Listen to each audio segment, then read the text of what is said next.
Well, with me today is Dr. Michael Craig. He's written a book called The Logical Soul, How to Access and Transform Hidden Decisions to Unleash the Power of Your Goals. Michael, the logical soul, what does that mean? I mean, logical and soul, normally people think of soul, they don't think of it being logical. Right, right. Yeah, most people don't. It's logical soul. It is a way of accessing or getting into and then transforming or changing those hidden decisions that affect our lives as well as our goals. And so have you ever had a situation where you make a New Year's resolution? And all the time. I forget the percentage of the people that follow up on New Year's resolutions, but it's a very small percentage.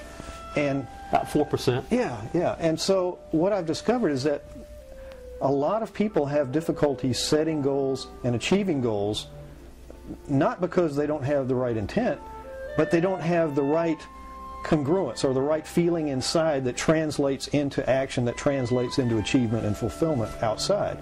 What I discovered, quite by accident by the way, is that with this process I was able to get access, go in and discover this field of unlimited power and knowledge that everyone has, that we can tap into, change the hidden decision. The hidden decision is like in a computer language, it's like a electronic transfer of bit, like a bit. And so hidden decisions can be very, very small, very, very insignificant on the surface, and yet added up, all of these bits or these pixels add up to a large picture. And so by changing the pixels or changing the bits, you start changing the outward reality of what's going on. And then there are what I call linchpin decisions, or deeply hidden decisions that can change a whole lot of things outside. And by changing those, a lot of things happen, big things happen.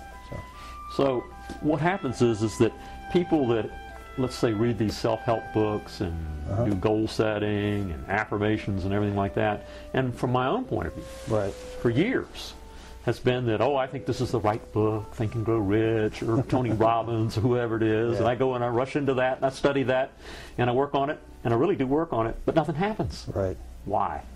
Hugh, that's an excellent point, and you've done the right thing. Tony Robbins and Andrew Carnegie and Napoleon Hill, all those guys, I call them the great ones because they have captured the essence of success. They really know how to succeed. They really know how to teach success. The problem that they've had is that most of us are on a totally different level.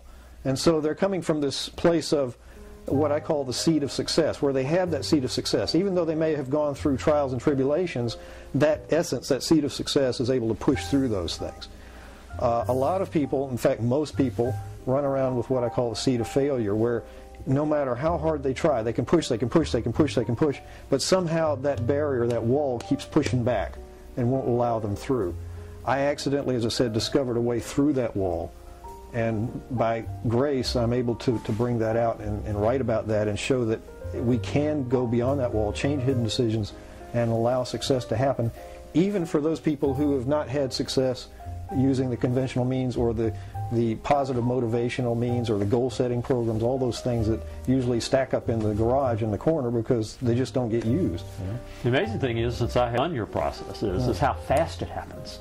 I mean, you know, in the past you've had to go and you do 21 days of habits and all these other things, and yours literally is minutes. Right, right. Literally minutes. Changing those pixels or those hidden decisions inside usually only takes a short period of time. It's like flipping a switch. You flip the switch and then suddenly things begin to happen. Suddenly, you know, changes begin to take place outside that you never realized could take place inside.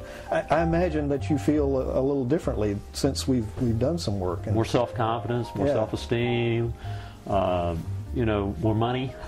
That's the nice thing, more money. That's great. That's great. It's really helped in that area. And, you know, a lot of my problems went back because I'm adopted.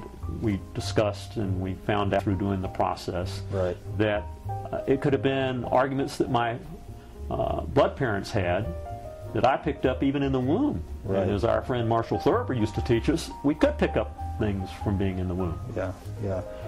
Things come from the womb. They come from early childhood development. They can even come from our ancestors. I've discovered there's even a link. There's a part of us, probably hidden in the DNA somewhere, I don't know. But the point is that there's an energy that goes into the thought of family, of ancestors, of these things. And in essence, we can take on viruses that are passed down from generation to generation to generation, and we're just reaping the benefits of those so-called mind viruses or consciousness viruses, whatever they are. I've discovered that by going in and using what I call personal archetypes to access these viruses and change those things, tremendous results begin to take place. And like you said, in minutes, people can begin to realize, hey, I'm not bound by that anymore. It's like suddenly it gets a little easier. Life becomes a little simpler. Results come faster, things like that. With me today is Michael Craig, and Michael Craig has written the book called The Logical Soul, How to Access and Transform Hidden Decisions to Unleash the Power of Your Goals.